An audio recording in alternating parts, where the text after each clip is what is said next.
ভালো, এটা দিয়ে একটা যাতা দিয়ে দেওয়া উচিত। স্বাধীনতার পর 6টা মাসও সবাই যায় নাই।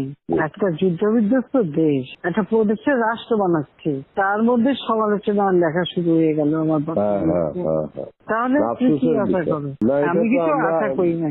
জি না, এটা আমরা তো দেখছি, ওই যে আব্বা যখন ডাইরেক্টর মিলিটারি অপারেশন ছিল সরাই দিল ওনারে, সরাই দেওয়ার পরে আপনি হয়তো এই কাহিনীটা জানেন না, ওনাকে ওই সময় সরাই দেওয়ার 3 মাস পরে, উনি তো ডাইরেক্টর মিলিটারি অপারেশন ছিলেন, ওনারা সরাই দেওয়ার পরে তারপর 3 মাস পরে এই যে হত্যা হলো, এই বঙ্গবন্ধু এবং ওই যে পরিবারের হত্যা হলো।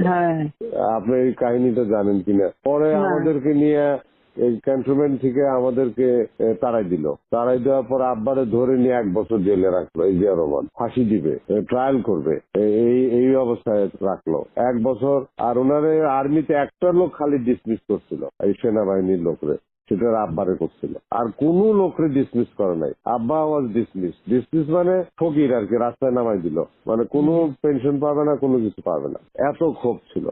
তারপরে তো এটা তো 75 সালের কথা বলতে।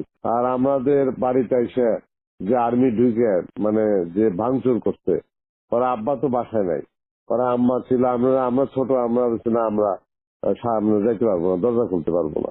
পরে সেই আর্মির সব ওই যে যারা সিপাহী বিপ্লব করছে ঘরের ভিতরে এসে, আমরা ঘরের পিছনে পালিয়েছিলাম, আমি আর আমার বোন। আমার মা তখন পরে মা ওই সামনে দরজা খুলছে, কর্নেল মালিক কই? বলে কর্নেল মালিক তো নাই বাসা। মিথ্যা কথা বলতেছেন?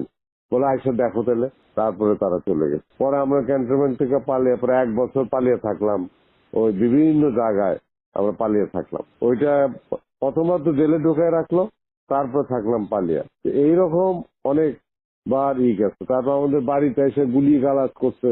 ওই যে যেখানে খালেদা জিয়া থাকতো, আপনার যে বাড়িটা, ওই যে বাড়িটা ছিল, সেই বাড়িটা তো যে এখন আপনি এদেরকে দিচ্ছেন, ওই যে আর্মির সব যারা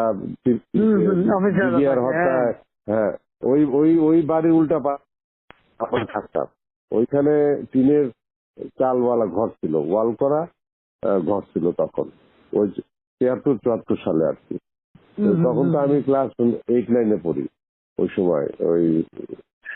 ওখানে কতগুলি ওরকম ছিল। পরে খালেদা জিয়া আবার এই বাড়ি যখন দখল করে, তখন ও বাড়িও দখল করে ফেলছে, এই বাড়ি টাড়ি সব দখল করে ফেলছিল।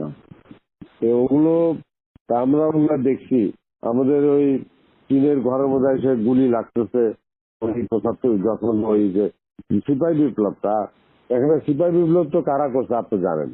এই যে যারা এই যে জিয়া রহমান যার পর ফাঁসি দিল, কি নাম ওর, কর্নেল তাহের।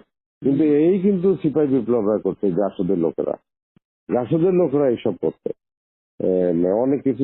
তারা তো আবার আমাদের সাথে আছে, এরা তো জাসদের লোকেরাও এইসব মধ্যে ছিল। আমরা তো দেখতে পাই না ওই সময় তাদের ভিতরে কাহিনীগুলো। জাসদের তোমার বিপ্লবী নেতা, তোমার ওই যে আমাদের কাপালি সিরাজ আলম খান থেকে শুরু করে সব মিলে তারাই তো সব বড়। ওই যে যারে ফাঁসি দিল, ওই কিন্তু জিয়া রহমানকে যে অ্যারেস্ট করছিল, ওই যে খালেদ মোশাররফ, সে তখন তো বাইর করছে তো তাহের, এবং আর্মির বিপ্লব ঘটাইছে, ইটি করছে, সিপাহী ভাই বা অফিসারদের অফিসে, এগুলো তো তাহেরই করছে। তাহের জিয়ারে বাইর করে তারে রাষ্ট্রপতি হওয়ার সুযোগ করে দিচ্ছে, তাহের সে ফাঁসি দিচ্ছে। একদম জিয়া রহমান তো তার মানে কাজ হয়ে গেলে তার উড়াই দাও। তোমার তাহেরের বউরে ইনুরা, আমরা যখন 2009 সালে সরকার গঠন করলাম, তখন এমপি বানালো। 2009 না 14, হ্যাঁ 2014 এমপি বানাইছিল। তো আমার কাছে একদিন আসতে ডিসমিস ছিল, তো আমার কাছে একদিন আসতে তাহের একটা রাষ্ট্রীয় মর্যাদা সম্মান। আমি খালি আমি পার্লামেন্টে দাঁড়ায় সব নিয়ে এসে ধরে না কথা বলে, তো সে এসে আমার সাথে কথা বলছে। আমি খালি বললাম, শোনে আপনি স্পেশাল এমপি হচ্ছেন, ঠিক আছে, কিন্তু আমি তো ভুলে যাই কিভাবে যে আমার বাপের হত্যার সাথে আপনার সাথে জড়িত, আমার পুরো পরিবারের সাথে, এবং জিয়া রহমান নিয়ে ক্ষমতা বসাচ্ছে।